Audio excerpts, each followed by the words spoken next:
Olá, irmãos, a graça e a paz de Jesus Cristo.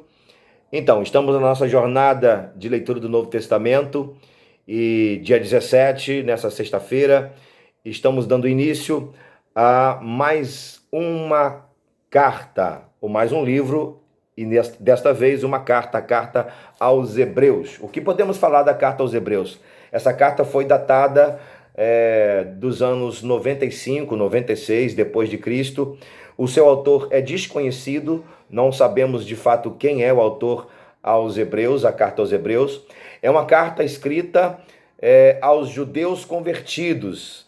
Eram crentes convertidos a Jesus Cristo, judeus, e o autor tem a preocupação de escrever essa carta pela seguinte razão: os crentes daquela época, eles estavam voltando às práticas judaizantes. Aliado a isso, estavam vivendo uma grande perseguição no período de consolidação da igreja. Então, o autor dos Hebreus tem a preocupação de apresentar a pessoa de Jesus e a sua obra aos crentes para que eles não voltassem às práticas judaizantes e, ao mesmo tempo, pudessem suportar a perseguição que eles viviam naquele tempo. Destaca-se aqui, nesse livro, para ajudar os irmãos cristãos convertidos, o capítulo 7, quando ele vai apresentar Melquisedeque. Quem é Melquisedeque? Melquisedeque é um tipo de Cristo, aquele que se apresentou a Abraão lá no Antigo Testamento, que não tinha genealogia, era alguém que realmente era superior a Abraão e também superior a Moisés. Ainda destaca-se no capítulo 10, quando ele vai falar da obra de Jesus Cristo, né?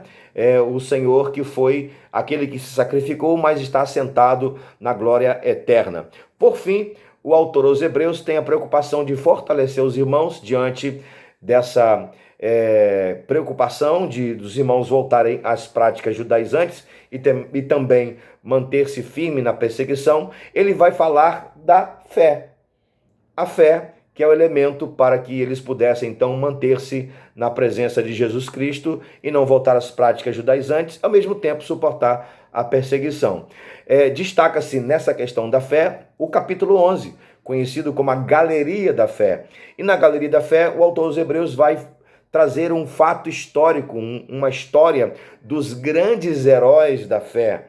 E então ele termina de maneira maravilhosa, catedrática, dizendo que esses homens eram homens dos quais o mundo não era digno. E aí, fazendo o link para que nós também pudéssemos entrar na Galeria da Fé, ele vai falar do capítulo 12 sobre o versículo 2, quando ele diz: olhando para ele, autor e consumador da fé, Jesus Cristo. Então, ele vai falar que nós também estamos nessa galeria, porque estamos olhando para o autor da fé, que é Jesus. Então, está aí a carta aos Hebreus, uma carta preciosa que nós vamos aprender nesse tempo de medite e cresça. A carta termina com uma comprovação de que, de fato, é uma carta escrita à igreja de irmãos convertidos a Jesus. Da seguinte forma: uma saudação, a graça do Senhor Jesus seja com todos vós. Essa é a minha saudação para você e um bom tempo de meditação e de crescimento na carta aos Hebreus. Deus te abençoe.